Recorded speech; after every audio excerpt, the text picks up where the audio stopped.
Remember that movie where scientists brought dinosaurs back? Could it be happening for real? Today? Well, Colossal Biosciences did it, but with wolves. Sort of. They claim to have resurrected the extinct dire wolf. Except maybe not quite like the movie. So many questions, I guess we could start with the basics. What, where, when, how, and why. Let's start with the what. What did they do? What did they create? Instead of giant, fearsome predators, we got Romulus, Remus, and Khaleesi, 3 fluffy gray wolf pups. Colossal insists they're dire wolves, just with a few modern updates. If you're wondering where these wolves are, so am I. Colossal Biosciences is headquartered in Dallas, Texas. The wolves, however, are in a 2,000 square acre enclosed, secure, undisclosed location. When I first heard the story, I thought all 3 pups were the same litter. However, 2 of them, Romulus and Remus, were born on October 1st, 2024. Khaleesi was born on January 30th, 2025. How did colossal scientists create these magnificent beasts? They took ordinary gray wolves and added a sprinkle of ancient direwolf DNA. This might be an oversimplified explanation, but it's what we have for now. Why? Why did Colossal Biosciences do this? They were aiming for a bigger, badder wolf, for those walks in the Pleistocene. Let's just go a little bit off the scientific plantation for a bit and imagine what the future holds for these updated dire wolves.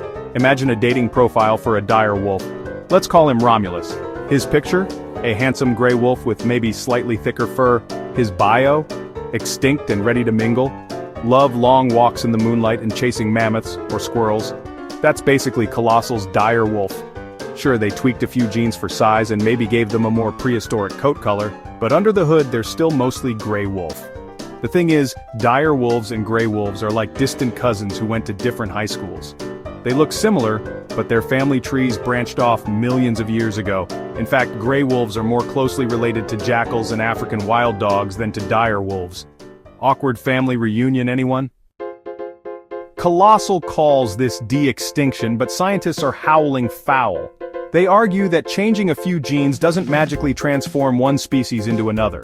It's like giving a poodle a perm and calling it a sheepdog. This all boils down to how we define a species.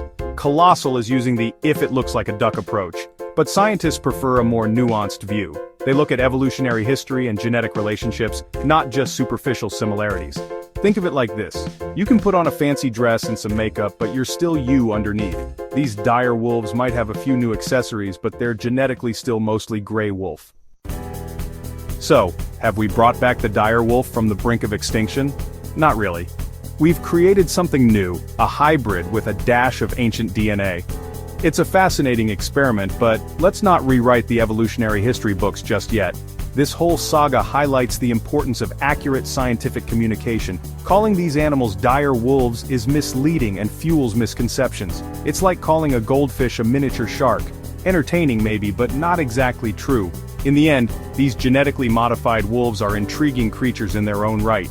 They might not be the fearsome predators of the Ice Age, but they're a reminder that science is full of surprises, and sometimes a little bit of hype.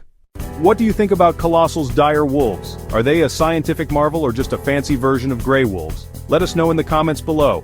Are we playing God? Whether you see these hybrids as a step forward or a potential misstep, one thing is certain. The future of genetic engineering is here, and it's reshaping our understanding of life itself. As always, thanks for watching. If this information was useful or interesting, please hit the like, subscribe, and notification bell for more fascinating insights into the world of science and dogs. Please share this with anyone who you think might enjoy debating this topic.